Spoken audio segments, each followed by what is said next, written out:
Before I begin the video, I just want to flag, as always, that I am not a qualified financial advisor and nothing I say should be considered as financial advice.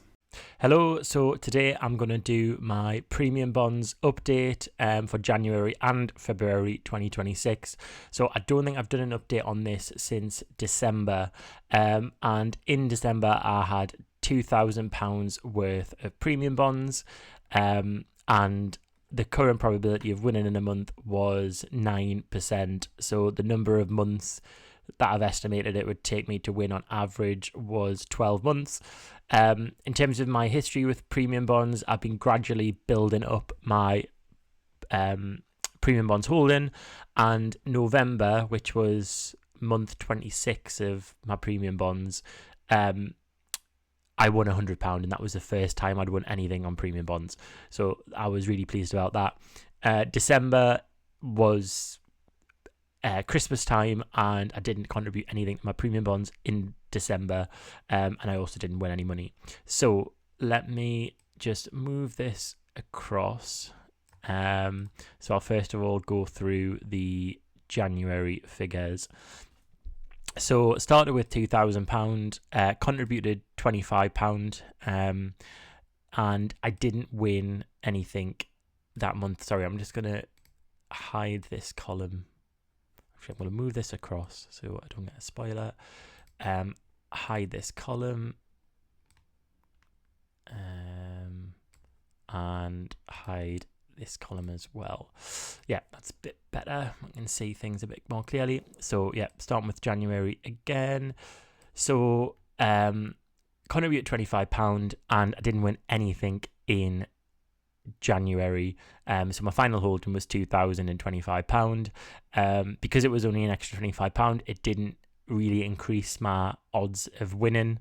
So it's still around 9%. And yeah, it must have marginally reduced the number of months to win, so it's in the 11s now. So hopefully I win at least once a year. And then February figures, started with the £2,025. I then contributed £50, so I'm trying to ramp up how much I contribute to premium bonds.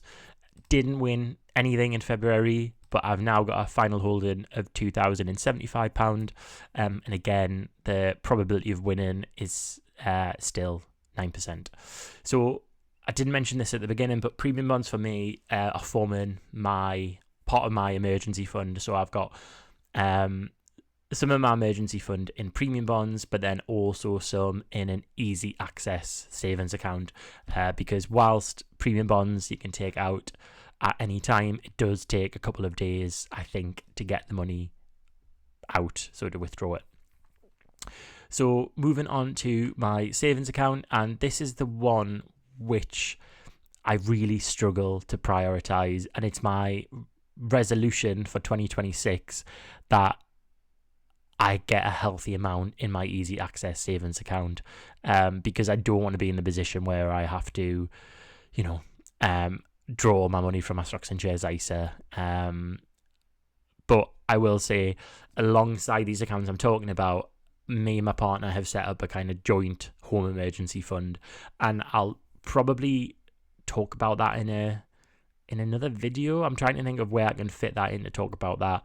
I don't know whether to do like a monthly budgeting video of how we're allocating things to our joint budget.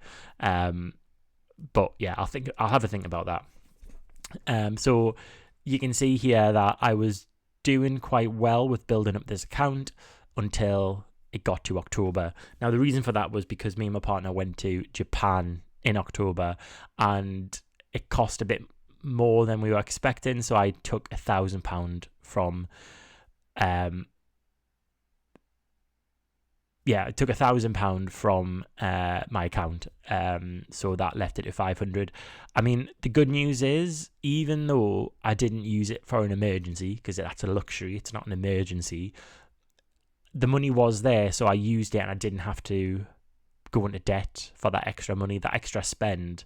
I was able to finance myself. So, I've got to take the positive with the negative, but going forward, I really want to have my separate fun fund, we call it, where we can use money from that for extra holiday expenses rather than coming from my emergency fund. So I'll just go through the January figures. So December, I was trying to build it back up, but then I had to withdraw £600 in December. And I don't know if I spoke about this on the channel at the time, probably did.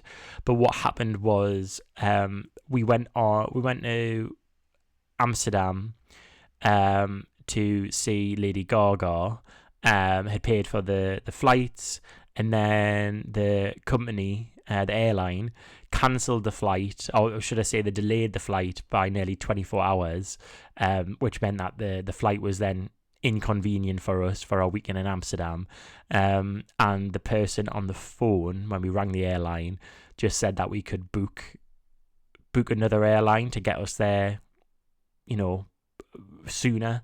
So we did that and put it on my partner's credit card, and it cost us nearly £1,900 to do that, to get last minute flights from Newcastle to Amsterdam. But we were assured that we would get the money back. So we had a month until the credit card needed to be paid. So that happened in December, where I needed to pay the credit card. We still hadn't had the money back from the airline, so I had to take £600 from this emergency fund, and I also had to supplement it with my income from December. So December was a stretching month. We're in March now, and I still haven't received that money back from the airline. They've rejected the claim, and it's now going through the I can't remember, the aviation authority.